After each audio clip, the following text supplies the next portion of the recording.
Good morning. Today is Thursday, September the 13th, and you're watching The Daily Drive on Distenta Drive. My name's Dion, and I'm on my way to work.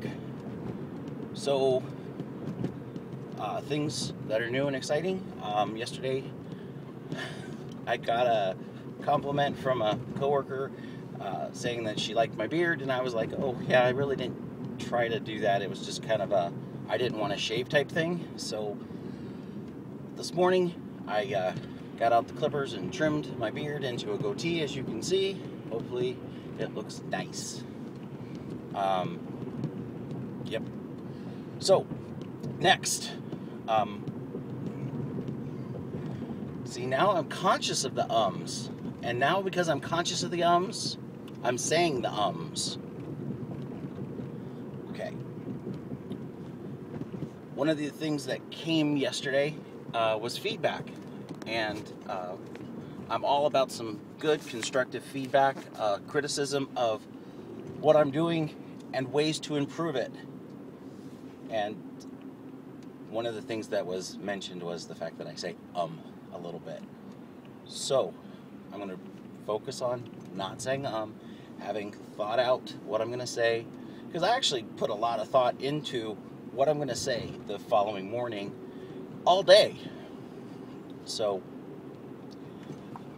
the criticisms that I received were that this is crude, and that wasn't the word that was used, but that's what I took away from it, and that it didn't seem really well thought out, and why should somebody want to watch this?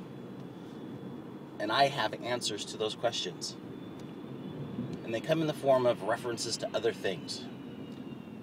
A few years ago, I was watching the director's commentary on one of the Spy Kids movies, and on there, Robert Rodriguez says to the viewer, when it comes to creating, just create. And he references a book, I think it's called Art and Fear. And the author of Art and Fear says, the person who is like a clay thrower needs to go through the process of creating 500 pieces of garbage to make the one beautiful pot. And until you make the 500 pieces of garbage, then you're never going to get the one good clay pot. So this is where this starts out. I have had the thought of doing this for years and never did it. So with the start of me doing the recording of the Big 4-2, I have decided to just go full force into doing this on a regular basis and posting it and getting the feedback so that I can improve and to make my 500 pieces of garbage. Part of the criticism that I received was that people are going to judge me for my worst product, and I don't myself think that's the case when it comes to this kind of medium. I think that you're judged on your current piece of garbage, whether it's garbage or not. You're being judged on what you have today. The reality is I've looked at old vlogs that current successful YouTubers have done, and I see where they've come from. I see the production value having improved, and the quality of the formatting of those, we'll call them shows, form itself. It's very, I think I used in my response to the criticism, a very organic thing. Even today, I'm aware of the criticism that I received last night, and I'm trying to consciously avoid saying the And once again, it's organic. It's gonna mold itself, and it will grow on its own. And yes, this will be the garbage that I look at and go, oh my gosh, what were you thinking? Maybe down in 2 years. But I'm gonna keep doing it. And I'm going to keep doing it every day for those full 2 years until this becomes a beautiful thing. Why should you watch me? I stated very clearly yesterday that I want this to become my full-time livelihood, so I can go and be and do the things that I want to do with my life and not be tied to a typical 9-to-5 job. Nothing wrong with a 9-to-5 job at all. But I see that there is success in doing this, and I can't think of a reason why I can't have that success too. So, is that purely a selfish reason? No, it's not. Because that was part of the conversation that I was having. That if I'm doing this for selfish reasons, then it's not going to work. Obviously, the most selfless thing one can do is provide for their family. And I want to be able to provide for my family as well as be with my family. And that's very important to me.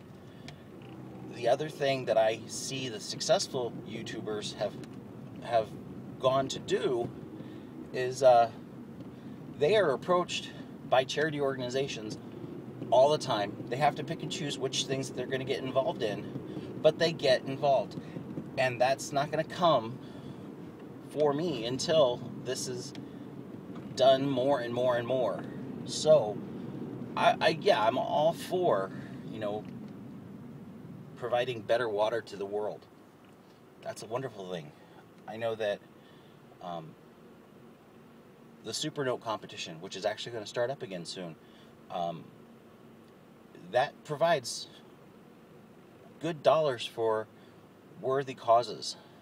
So, I want to be there. It just takes me going through this to get there. So, the other thing that I see is the YouTubers who are successful have been given opportunities to go around the world, go around the United States, to engage with their audience. And why wouldn't I want that? Because obviously I'm going to take my kids along with me, and they're going to have the cultural experiences. So it's a big thing, but it's not just about, hey, I want to make a buck. Is that going to happen? Hopefully. But other things can happen too, and I want those things most importantly. And then the last thing I want to talk about is the iPhone 5. They made the big announcement yesterday morning. Sorry. The iPhone 5 was announced yesterday. It's a beautiful looking piece of equipment. I'm currently rocking this video on an iPhone 3GS, and it's definitely outdated technology, and it's time for its eventual upgrade. I look forward to having the conversation about improving that and having one of those. I'm sure that the video quality just on these videos will improve dramatically. And there it is. That's the Daily Drive today. Thanks for watching the Daily Drive on Distenta Drive. You can follow me on Twitter, Google+, and Facebook, as well as here on YouTube. Thanks for watching, and I hope you have a great day and a nice day at work. Bye!